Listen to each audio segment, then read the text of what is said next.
स्वागत है आप सभी का एक बार फिर से अपने इस नए YouTube चैनल पर। तो आज हम ज़्यादा बात ना करते हुए सीधे हम मुद्दे पर आते हैं। आज की जो ये क्लास है ये मोशन यानी गति चैप्टर की न्यूमेरिकल क्लास है, ठीक है। तो चलिए आज के इस वीडियो का जो पहला न्यूमेरिकल है, प्रश्न संख्या 1 आपकी स्क्रीन पर है। 432 किलोमीटर प्रति घंटा की गति से चलती हुई मोटर कार, एक मोटर कार है जो 432 किलोमीटर प्रति घंटा की गति से चल रही है। इस पर ब्रेक इस तरीके से लगाया जाता है कि इसकी गति का मंदन जो है वो 60 सेंटीमीटर प्रति सेकंड की स्क्वायर की दर से विश्राम अवस्था में आती है। तो बताना है कि विश्राम अवस्था में जाने से पूर्व या पहले कार द्वारा तय की गई दूरी थी। जिस समय बल लगाया गया उसके बाद या त्वरण लगाया गया माइनस में, तो उसके बाद कार ने कितनी दूरी तय की। 4 ऑप्शन है, option A, option B, option C और ऑप्शन नंबर डी। तो चलिए इस क्वेश्चन को सॉल्व करके देखते हैं।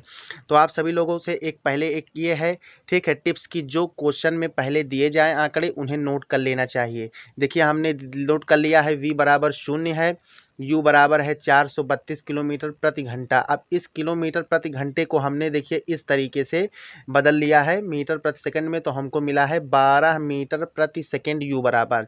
अब हमें ज्ञात है a बराबर -60 सेंटीमीटर प्रति सेकंड स्क्वायर।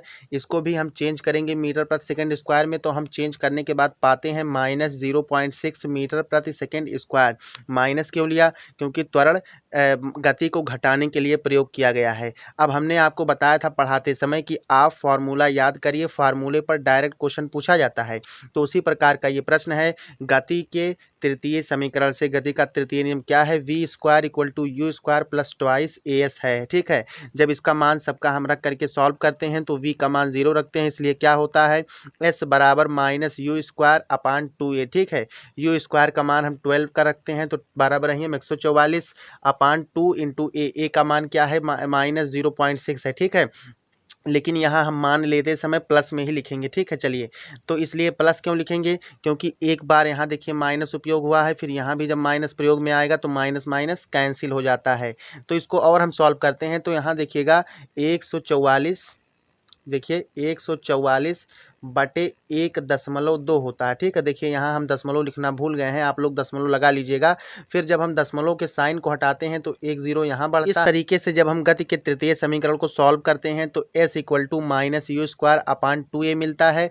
उसके बाद में सबकी वैल्यू पुट करते हैं तो हमको मिलता है 144 बटे 1.2। दशमलव का साइन हटाते हैं तो यहाँ 1440 हो जाता है, दशमलव यहाँ से हट जाता है। अब जब 12 से भाग देते हैं हम 1440 में तो कितना प्राप्त होता है? 12 बराबर है 144 और 1 0 यहाँ बचा है, इसलिए कितना आ जाता है? 120 मीटर आ जाता है, ठीक है। तो कार जो है ब्रेक लगने के बाद 120 मीटर की दूरी तय करती है, अतः ऑप्शन नंबर जो ए है ये आपका सही है। चलिए आते हैं नेक्स्ट क्वेश्चन पर। अगला क्वेश्चन है, क्वेश्चन नंबर 2 है, किसी प्रक्षेप के अधिकतम उड्डयन काल के लिए प्रक्षेप कोण का मान होगा। किसी प्रक्षेप के अधिकतम उड्डयन काल के लिए प्रक्षेप कोण का मान होगा, ठीक है। हमने आपको बताया था प्रोजेक्टाइल मोशन का फार्मूला, उस पर चलिए सॉल्व करते हैं। देखिए हम सॉल्व करके यहाँ लाए हुए हैं। प्रश्नानुसार हम देखते हैं, प्रक्षेपित प्रक्षेप का उड्डयन काल जो होता है वो t बराबर 2u साइन थीटा अपान जी होता है। प्रश्न से t के उच्चतम मान के लिए साइन थीटा का जो मान होगा वो भी उच्चतम होगा, अर्थात साइन थीटा का मान बराबर 1 होगा, ठीक है। और 1 किसका मान होता है? साइन 90 डिग्री का मान होता है। इसलिए साइन 90 डिग्री के लिए जो प्रक्षेप का उड्डयन काल है वो सबसे ऊपर होगा। तो इसमें जो ऑप्शन आप सभी का दिया गया है, option number A is the right answer, 90 अंश, ठीक है। अधिकतम उड्डयन काल के लिए प्रक्षेप कोण का मान कितना होना चाहिए? 90 अंश होना चाहिए। चलिए आते हैं थर्ड क्वेश्चन पर। तीसरा क्वेश्चन है, प्रक्षेप का अधिकतम परास 500 मीटर है, ठीक है। आर जो है अधिकतम वो 500 मीटर है। यदि प्रक्षेप को 30 डिग्री के आनत तल से, ठीक है, यू वेग से फेंका जाता है, आनत तल के अनुदिश इसके द्वारा तय की गई दूरी होगी, कितना होगी? 4 ऑप्शन आप सभी के सामने है। तो इस क्वेश्चन को सॉल्व करते हैं।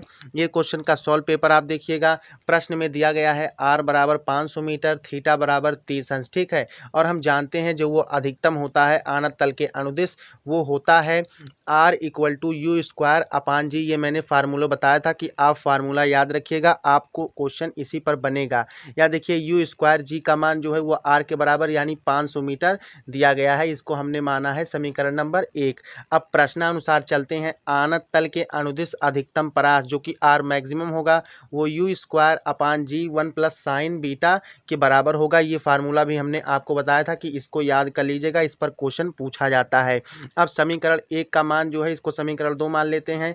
समीकरण 1 का मान समीकरण 2 में रखते हैं तो आर मैक्सिमम बराबर 500 अपान 1 प्लस साइन बीटा होता है। ठीक है, 500 अपान 1 प्लस साइन बीटा होता है, क्योंकि देखिए यू स्क्वायर जी का मान आर का मान देखिए इतना हमने रखा है 500। ठीक है, इसके बाद देखिएगा फिर इसको जब हम सॉल्व करते हैं तो हमको क्या मिलता है 333.3 यानी 333.3 मीटर। अब ऑप्शन में देखिए कौन सा सही है, option number B is the right answer 333.3 metre.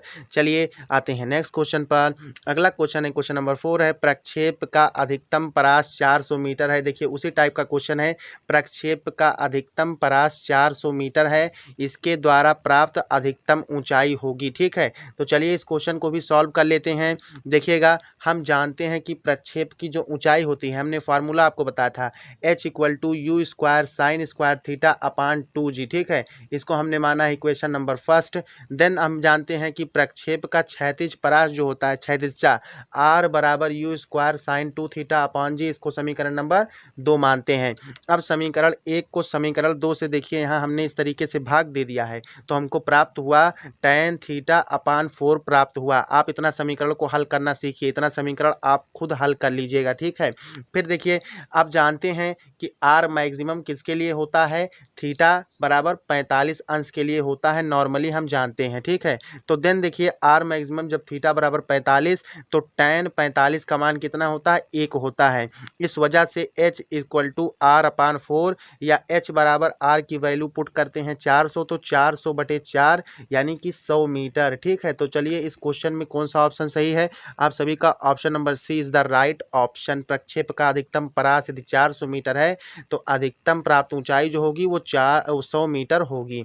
चलिए आते हैं नेक्स्ट क्वेश्चन पर। क्वेश्चन नंबर 5 है, यदि प्रक्षेप का परास आर है, देखिएगा यदि प्रक्षेप का परास आर है तो अधिकतम परास के लिए अधिकतम ऊंचाई कितनी होगी। तो इस क्वेश्चन का जो सही आंसर होगा आप सभी का ऑप्शन नंबर ए आर। ये आप थ्योरी की क्लास में जब पढ़ रहे थे तभी हमने आपको बताया था कि फार्मूला बेसिक क्वेश्चन आता है। चलिए आते हैं नेक्स्ट क्वेश्चन पर। क्वेश्चन नंबर 6 है, आप सभी के स्क्रीन पर एक प्रक्षेप 10 मीटर पर सेकेंड के वेग से क्षैतिज से 60 अंश के कोण पर फेंका जाता है।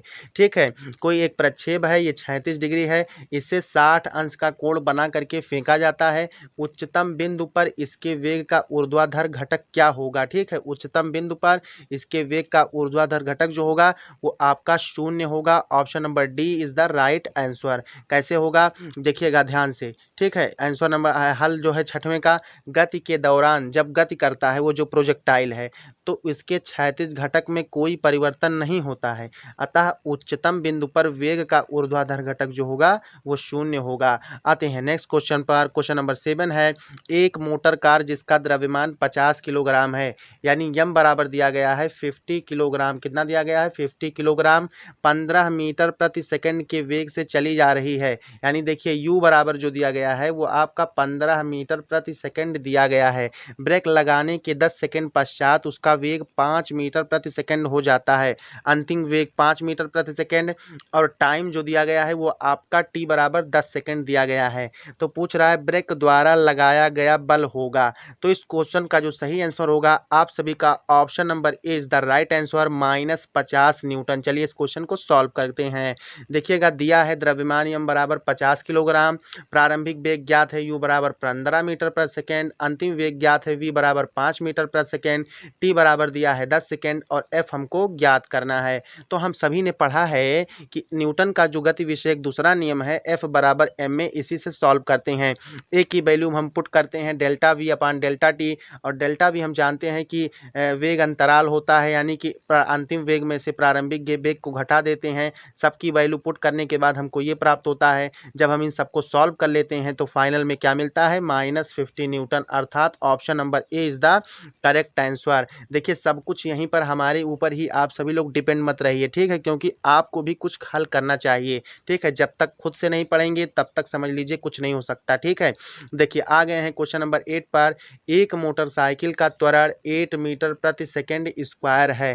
त्वरण कितना दिया गया है, ए बराबर जो दिया गया है वो 8 मीटर प्रति सेकंड स्क्वायर दिया गया है। यदि एक दोगुने द्रव्यमान की खराब मोटरसाइकिल इसके पीछे बांध दी जाए तो इसका त्वरण क्या होगा। ये देखिए क्वेश्चन उस प्रकार का है जब हम आपको पढ़ा रहे थे कि जुड़े हुए पिंडों की गति, ठीक है। दो पिंडों को एक धागे से जोड़ दिया जाए, दो पिंडों को एक धागे से जोड़ दिया जाए तब इसका त्वरण क्या होगा। देखिए जिन लोगों ने ध्यान से पढ़ा है वो इसका क्वेश्चन का सही आंसर करेंगे। चलिए सभी लोग इस क्वेश्चन का सही आंसर बताएंगे। चलिए तो जो इस क्वेश्चन का सही आंसर होगा आप सभी का option number B is the correct answer 4 होगा। चलिए इसको सॉल्व करते हैं। देखिए प्रश्नानुसार आरोपित बल नहीं बदलता है, जो दोनों मोटरसाइकिलें हैं उस पर बल सेम रहता है, बदलता नहीं है। इस वजह से देखिए मान रखते हैं M1A1 बराबर M2A2, क्योंकि देखिए F बराबर M1A1 हमने निकाला समीकरण नंबर 1 और ठीक है, तो उसके बाद में F बराबर M2A2, तो ये दोनों बदलता नहीं, इसलिए इन दोनों को हमने बराबर कर दिया है यहाँ पर। इस तरीके से ज्ञात करना है A2, A1 पता है 8 मीटर प्रति सेकंड स्क्वायर और A2 नहीं है, ठीक है।